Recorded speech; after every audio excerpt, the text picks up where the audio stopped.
Hi all, this is Ashutosh here. I am back with a new set of video on combining price action with volume to avoid traps by market manipulators. एक retail participant किस तरीके से market में manipulators के द्वारा trap न हो, इसके लिए this video would be a very interesting learning platform. So let's move ahead. Before we go forward, I would request you to please pause the video and go through the risk disclaimer. Now, we all know that the Indian stock market is open from 9:15 a.m. to 3:30 p.m. for retail participation. Now, millions of trades are executed in this time frame. जैसे market open हुआ, पहला trade एक buyer और एक seller के बीच में 700 पे होता है। दूसरा ट्रेड मान लीजिए 710 पे होता है, उन्होंने क्वांटिटी खरीदी और उस समय उन्हें सेलर मिल जाता है, बिड एंड आस्क का कॉम्बिनेशन भी मैच कर जाता है, and finally what happens is the next trade gets executed around 710. If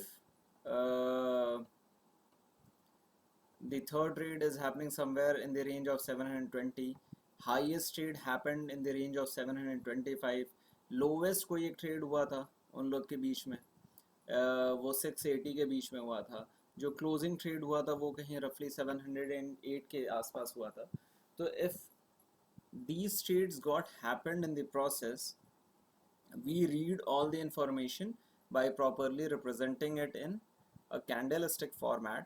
I would request you कि आप मेरा candlestick वाला वीडियो देखिए. That would be giving you a very good perspective about reading the market from price actions view. Now, if this is the case कि stock market मेरा 9:15 से 3:30 बजे के बीच में ऑपरेट कर रहा है, then what could happen is, अब एक रिटेल पार्टिसिपेंट मैनिपुलेट किया जा सकता है इस पूरे प्रोसेस में, और वह कैसे हो सकता है उसे समझते हैं. जैसे मान लीजिए 9:30 पे मैं एक क्वांटिटी खरीदने की कोशिश कर रहा हूँ और सामने वाला बेचने वाला भी सिर्फ एक ही क्वांटिटी बेचने को रेडी है, और हम दोनों एग्री कर जाए जिस किसी भी रीज़न से कि हम 500 रुपये पे ये ट्रेड एग्जीक्यूट कर लेंगे. सब्सिक्वेंटली 10:30 बजे एक और कोई ट्रेड होता है, सिर्फ एक ही क्वांटिटी का, एक क्वांटिटी का खरीदा जा रहा है और एक क्वांटिटी बेची जा रही है, एंड दैट हैपेंस एट 505. अब आप पूछेंगे कि 500 पे और 505 पे कैसे हो सकता है. ऐसे हो सकता है कि मैं उसे 502 रुपये में खरीदने के लिए रेडी हूँ, लेकिन सामने मुझे कोई बेचने के लिए 502 पे रेडी नहीं है. तो what I will do is I will raise my level up, और मैं कहूँगा कि मैं 502 की जगह मैं 505 पे खरीदूंगा, और सामने वाला कहेगा ठीक है भाई, मैं आपको 505 पे बेच दूंगा. तो एक क्वांटिटी का ट्रांजैक्शन हो रहा है, buy and sell at 505 rupees. फिर सब्सिक्वेंटली क्या हो रहा है, 11:30 बजे भी फिर से एक ही क्वांटिटी हो रही है 510 रुपये पे, दो क्वांटिटी हो रही है 515 रुपये पे, एक एक फाइनली लास्ट क्वांटिटी जो हो रही है वो एक क्वांटिटी हो रही है 525 रुपये पे. तो आप देखेंगे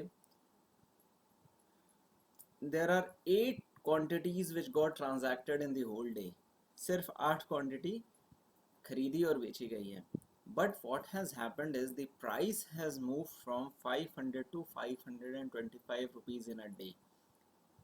this is a very this is a very this is something which could happen in the market, और शायद होता भी होगा.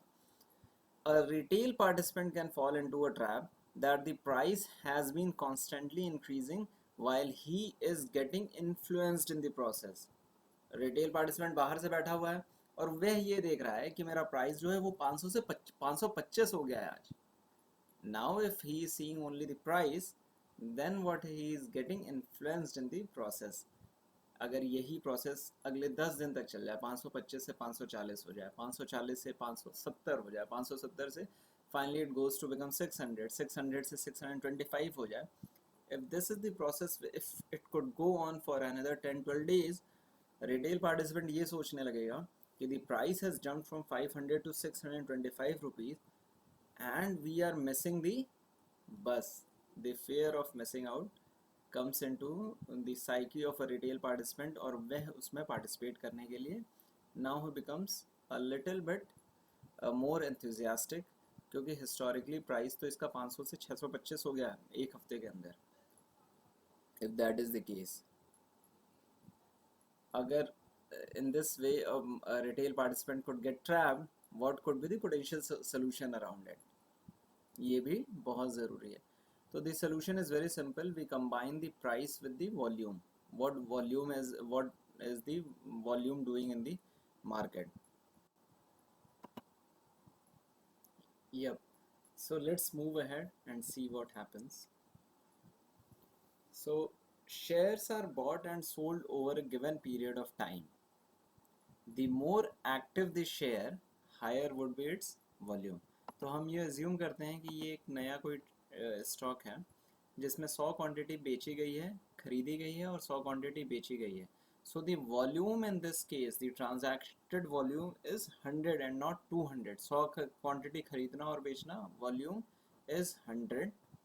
200 क्वांटिटी बेची गई, खरीदी गई, the volume is 200. Cumulative volume 100 plus 200 is 300. 11:30 बजे 1000 क्वांटिटी खरीदी बेची गई एट अ रेट ऑफ 501.5. पहले 500 में, फिर 501 में, फिर 501.5 पे बेची गई है. क्यूमुलेटिव वॉल्यूम इंक्रीज कर रही है. तो this is how the volume gets moving in the process. पूरे दिन में जो टोटल वॉल्यूम हुआ है वो 4200 का शेयर ट्रेड हुआ है, and the price has move from 500 to 504 rupees.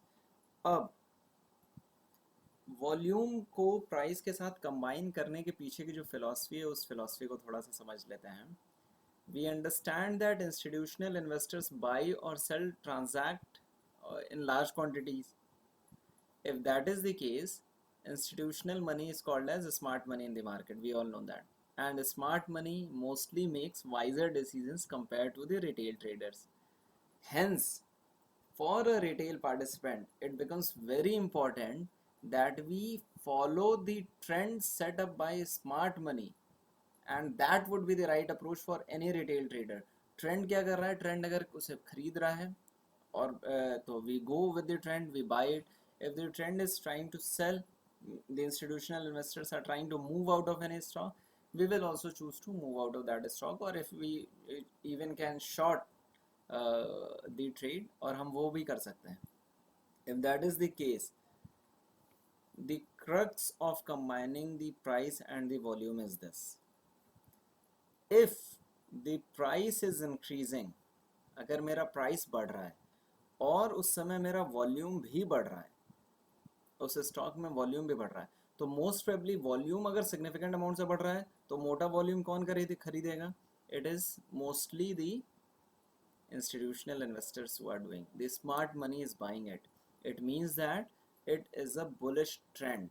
If price is increasing and volume is also increasing, then it is a bullish trend.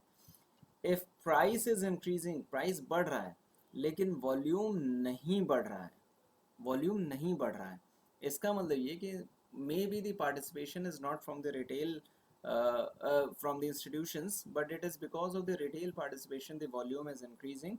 Hence it could be a potential bull trap. ये एक potential bull trap भी हो सकता है.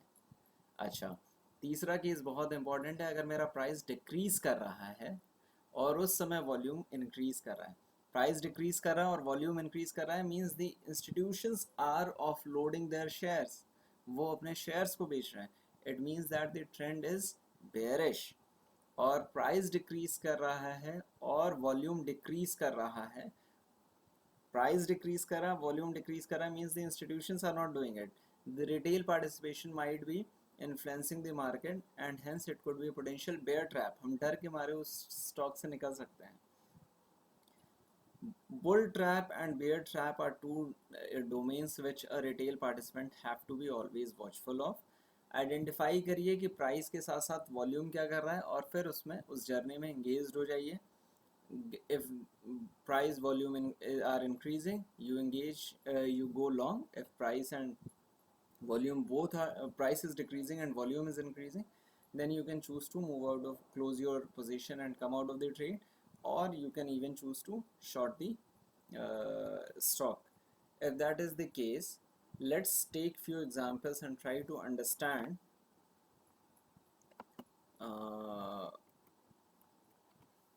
दी price and volume combination. तो आपका आपके जो भी प्लेटफॉर्म होगा ब्रोकर का, आप उस प्लेटफॉर्म में वॉल्यूम को ऐड कर लेंगे and then you will see price candlestick के साथ आप वॉल्यूम को देखेंगे एक साथ। अब जैसे ये इन्फोसिस का एक स्टॉक है, आप देखिए हिस्टोरिकली ये इसका मंथली चार्ट है, इसका वॉल्यूम जो है ना ऑलमोस्ट कंसिस्टेंट रहा है, हमेशा कंसिस्टेंट रहा है। इसके प्राइस इसके वॉल्यूम में ना बहुत वेग या डिस्टॉर्टेड मूव्स बहुत कम देखने को मिल रहा है। तो that is what the consistency of volume is demonstrating here in case of NP. DHFL को देखते हैं, डीएचएफएल में क्या हुआ था। तो डीएचएफएल एक ऐसा स्टॉक था, आप इसके वॉल्यूम ट्रेंड को देखिए, वॉल्यूम इसका किस तरीके से नीचे था and then when it was moving up the volume was not moving up significantly, although a relatively average historical average के comparison में relatively ठीक ठाक तभी भी move कर रहा था। And when the selling happened, this is how the volume increased.